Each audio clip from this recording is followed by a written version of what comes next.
বিসমিল্লাহির রহমানির রহিম। সুপ্রিয় দর্শকবৃন্দ, আসসালামু আলাইকুম। আমি একটি গুরুত্বপূর্ণ বিষয়ে আলোচনা করার জন্য আজকে হাজির হয়েছি। আমি মনে করি দেশ নিয়ে একটি গভীর ষড়যন্ত্র শুরু হয়েছে। একটি দেশের নিরাপত্তার জন্য, সার্বভৌমত্ব রক্ষার জন্য সবচেয়ে গুরুত্বপূর্ণ সেটা হলো সেনাবাহিনী। দেশের ভৌগোলিক অবস্থান রক্ষা করা এবং দেশের মানুষকে রক্ষা করাই তাদের দায়িত্ব। আপনারা অবশ্যই জানেন, বাংলাদেশের কঠিনতম কিছু মুহূর্তে সেনাবাহিনী তাদের ভূমিকা রেখেছে। হয়তো অনেকে সেনাবাহিনীকে নিয়ে সমালোচনা করতে পারেন, যদি সেনাবাহিনী এই ভূমিকা না রাখত তাহলে দেশে অনেক প্রাণহানি ঘটত। 5ই আগস্ট যদি সেনাবাহিনী জনগণের পক্ষে অবস্থান না নিত তাহলে হয়তো 5ই আগস্ট হতো না, এটা অন্য কোনো দিন হয়তো অন্য কোনো দিন হইতো। অনেক জানমালের ক্ষতি হইতো, অনেক মানুষের জীবন চলে যেত। কিন্তু সেনাবাহিনী 5ই আগস্ট জনগণের পক্ষে অবস্থান নেওয়ার কারণে এটা খুব ত্বরান্বিত হয়েছে এবং সেনাবাহিনী সর্বোচ্চ চেষ্টা করেছে যাতে আর কোনো অঘটন, দুর্ঘটনা, অনাকাঙ্ক্ষিত ঘটনা না ঘটে।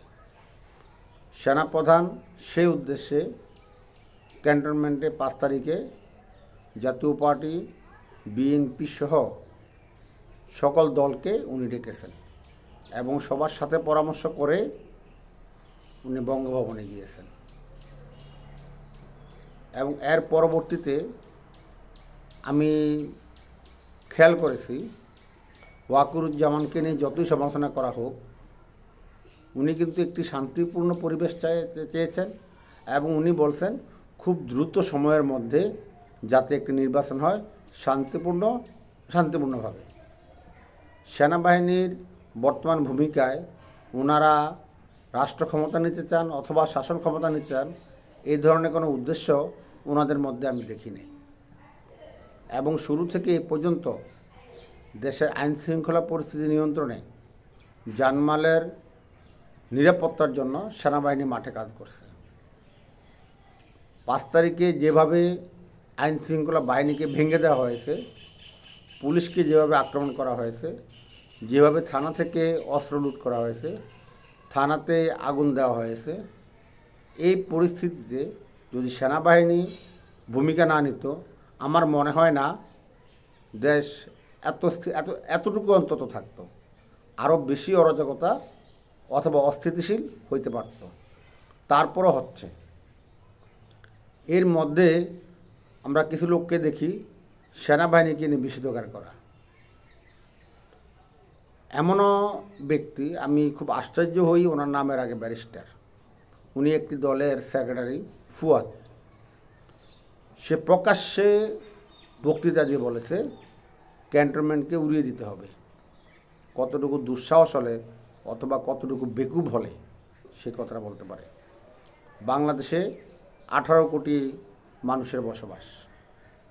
1971 সালে বাংলাদেশ যখন স্বাধীন হয় তখন ভারত সহ কয়েকটি দেশ চায় না বাংলাদেশে একটি স্বতন্ত্র শক্তিশালী সেনাবাহিনী থাকুক।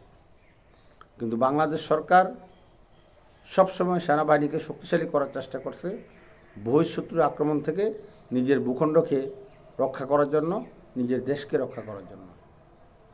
বর্তমানেও সেনাবাহিনী নিয়ে বিভিন্ন জায়গায় বিষোদ্গার করা হয়। আমি খুব আশ্চর্য হই, যারা এই কথাগুলো বলেন তারা কি ভেবেচিন্তে বলেন? আজকে সেনাবাহিনী জাতির ঐক্যের প্রতীক, সার্বভৌমত্বের প্রতীক। যদি তাদেরকে বিতর্কিত করে দেওয়া হয় তাহলে দেশের ভবিষ্যৎ হুমকির মুখে পড়বে। সেনাবাহিনীর কাজ দেশ রক্ষা করা, অনেকে বলে সেনাবাহিনীর কাজ দেশ রক্ষা করা, আইন শৃঙ্খলা নিয়ন্ত্রণ তাদের কাজ না। এই কথাটা যদিও সঠিক, কিন্তু আইনশৃঙ্খলা বাহিনীকে যেভাবে ধ্বংস করা হয়েছে, যেভাবে নষ্ট করে দেওয়া হয়েছে, তাদের তাদের যে কর্মক্ষমতা, তাদের যে কার্যক্ষমতা যেভাবে ধূলিসাৎ করা হয়েছে, যদি সেনাবাহিনী মাঠে না থাকে তাহলে পরিস্থিতিটা কী দাঁড়াবে? যদি সেনাবাহিনী মবকে সমর্থন করে, মানে মবকে সমর্থন করে না, যদি মবের এই পক্ষে থাকে তাহলে মনে হয় সেনাবাহিনী ভালো থাকতো। গোপালগঞ্জে যে এনসিপি নেতারা বিভিন্ন ধরনের উদ্ভট কথা বলেন, সেই এনসিপি নেতাদেরকে কীভাবে রক্ষা করেছে জাতিরা দেখেছে। আবার কাকরাইলে যখন একটি স্থিতিশীল পরিবেশ তৈরি করতে চেষ্টা করলেন, আইন শৃঙ্খলা নিয়ন্ত্রণের চেষ্টা করলেন, কিন্তু মবকারীরা সেখানে ব্যর্থ হলো, অবাধ্য হলো। সেক্ষেত্রে সেনাবাহিনী সহ আইনশৃঙ্খলা বাহিনী তাদের ভূমিকা পালন করেছে, এতে আবার সেনাবাহিনী খারাপ হয়ে গেছে। শুধু যে ফুয়াদ তা না, বর্তমান সময়ের যে নতুন গজিয়ে ওঠা নেতা, তারাও বিভিন্ন বক্তৃতায় সেনাবাহিনীকে বিষোদ্গার করে। হাসনাত আবদুল্লাহ, সার্জিস আলম সহ এমন প্রায় প্রত্যেকে। এটা আমার মনে হয় তাদের একটা কৌশল, দেশকে পঙ্গু করে দেওয়া। যদি একটা দেশের সেনাবাহিনী না থাকে, একটা দেশের সেনাবাহিনীকে বিতর্কিত করে দেওয়া যায়, তাহলে বাইরের শক্তি যে কোনো মুহূর্তেই দেশকে আক্রমণ করতে পারে। তার সাথে সম্পর্কিত, আমি যে ষড়যন্ত্রের কথা বলছি, তার সাথে সম্পর্কিত মুক্তিযুদ্ধ। 5ই আগস্টের পরে আপনারা দেখবেন হঠাৎ করেই, আমি জানি না কোন কারণে স্বাধীনতার নিয়ে স্বাধীনতাকে বিতর্কিত করার জন্য চেষ্টা করা শুরু হলো। স্বাধীনতা 24-এর যে গণ অভ্যুত্থান, আমি এটা গণ অভ্যুত্থান বলবো। বাংলাদেশে এই ধরনের গণ অভ্যুত্থান অতীতে আরও হয়েছে। এতে অনেক সরকার পরিবর্তন হয়েছে এবং অস্বাভাবিক সরকার বাংলাদেশে শুধু ডক্টর মোহাম্মদ ইউনূসের সরকারই না, অস্বাভাবিক সরকার, সংবিধান বহির্ভূত সরকার বাংলাদেশে এর আগেও এসেছে। কিন্তু কোনো সরকারই, কোনো শক্তি কখনো আমাদের স্বাধীনতা নিয়ে প্রশ্ন তোলে না। কিন্তু এই সরকার আসার পরে কতিপয় ব্যক্তি প্রথমেই শহীদদের সংখ্যা নিয়ে প্রশ্ন তুললেন, এরপর জাতীয় সঙ্গীত নিয়ে প্রশ্ন তুললেন, এরপরে আমাদের জাতীয় পতাকা নিয়ে প্রশ্ন তুললেন, এবং স্বাধীনতার স্থপতি শেখ মুজিবুর রহমানকে 71-এর ফ্যাসিবাদ বলার চেষ্টা বললেন। তাহলে এই যে স্বাধীনতাকে বিতর্কিত করা এবং সেনাবাহিনীকে নিয়ে কটূক্তি করা, তাদেরকে নিয়ে বিদ্রুপ করা, আমার মনে হয় এটা একটার সাথে একটা জড়িত। তাদের উদ্দেশ্যই হলো বাংলাদেশটাকে হুমকির মুখে ফেলে দেওয়া। তাদের পিছনে কে আছে? কিছু ইউটিউবার, এবং তাদের ওই ইউটিউবাররা কি বলে সেটা নিয়ে তারা মার্চ করে। তাদের অনেকের ইমাম মুসলমান না, তাদের অনেকের ইমাম একজন অমুসলিম পিনাকি ভট্টাচার্য, যে দুর্নীতির কারণে এবং যার কারণে অসংখ্য শিশু মারা গেছে। সেই মামলার দায় থেকে বাঁচার জন্য বাংলাদেশ থেকে পালিয়ে প্রথমে ভারতে যায় এবং ভারতের সহযোগিতায় সে ফ্রান্সে যায়। বর্তমানে সে ফ্রান্সে অবস্থান করছে এবং সেখানে থেকে বাংলাদেশ সরকারের বিরুদ্ধে বিভিন্ন ধরনের কথাবার্তা বলছে, বাংলাদেশ নিয়ে বিভিন্ন ধরনের কথাবার্তা বলছে। অনেকেই মনে করে সে কট্টর আওয়ামী বিরোধী, কট্টর ভারত বিরোধী। আসলে না, আমি মনে করি সে ভারতের উদ্দেশ্য পারপাস করার জন্য ভারতের পক্ষ হয়ে কাজ করছে। পিনাকি ভট্টাচার্য রয়ের একজন সক্রিয় এজেন্ট। তার এই বক্তব্য বিবৃতির মূল কারণ হলো, যারা ভারত বিরোধী সেন্টিমেন্ট ধারণ করে তাদের আস্থা অর্জন করা, তাদের আস্থা অর্জনের মাধ্যমে তাদের দিয়ে দেশে একটা বিশৃঙ্খল পরিবেশ তৈরি করা, যেখানে দেশ অস্থির হইতে পারে এবং দেশের ভবিষ্যৎ অনিশ্চিত হুমকির মুখে পড়তে পারে। এবং তার কথায় সে বলে জয় বাংলা করে দেব। জয় বাংলা তো স্বাধীনতার স্লোগান। জয় বাংলা কোনো দলীয় স্লোগান নয়, কোনো বিশেষ দলের স্লোগান নয়। জয় বাংলা স্বাধীনতার স্লোগান।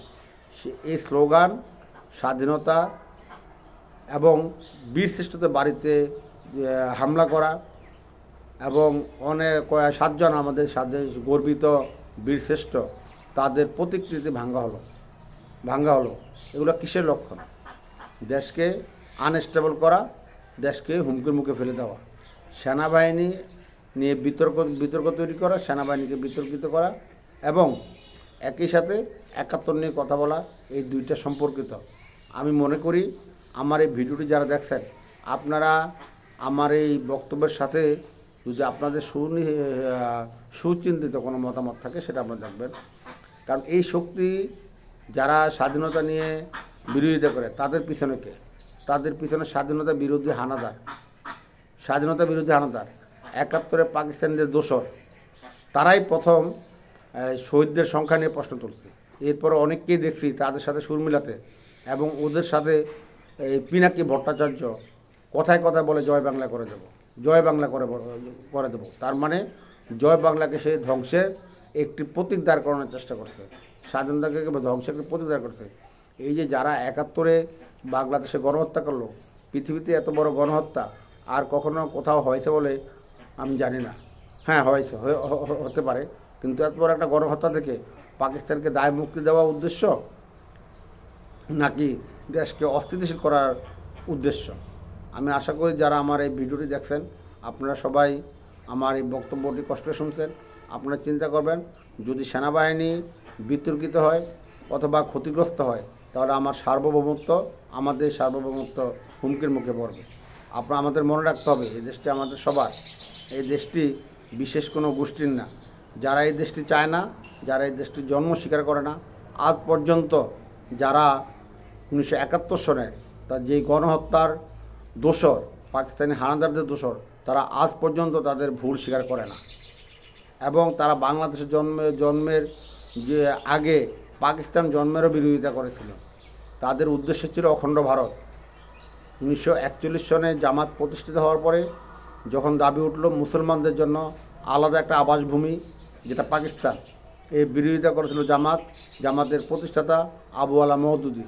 উনি চেয়েছিলেন অখণ্ড ভারত। আমি কি মনে করি বাংলাদেশ 47-এর পূর্বে ফিরে যাওয়ার একটা মহাপরিকল্পনা জামাত পিনাকি ভট্টাচার্যরা হাতে নিয়েছেন? তা তো মিলে যায়। সেনাবাহিনীকে নিয়ে বিষোদ্গার করা এবং 71 নিয়ে প্রশ্ন তোলা, এই দুইটা কিন্তু একটা গভীর চক্রান্ত। আমি আশা করি আপনারা সবাই আমার এই বক্তব্যের সাথে যদি দ্বিমত থাকে আপনারা আপনাদের মন্তব্যের মাধ্যমে জানাবেন। সবাইকে ধন্যবাদ। সবাইকে আল্লাহ ভালো রাখুক, সবাইকে আল্লাহ হেফাজত করুক। আমার জন্য সবাই দোয়া করবেন, আমি সবার জন্য দোয়া করি এবং ভালো থাকার চেষ্টা করবেন, যাতে কোনো অস্থিতিশীল কোনো অবস্থার সাথে জড়িত না হওয়ার চেষ্টা করবেন এবং সম্ভব হলে আমার চ্যানেলের সাথে থাকবেন, আমার সাথে থাকবেন এবং আমাকে সহযোগিতা করবেন। আসসালামু আলাইকুম।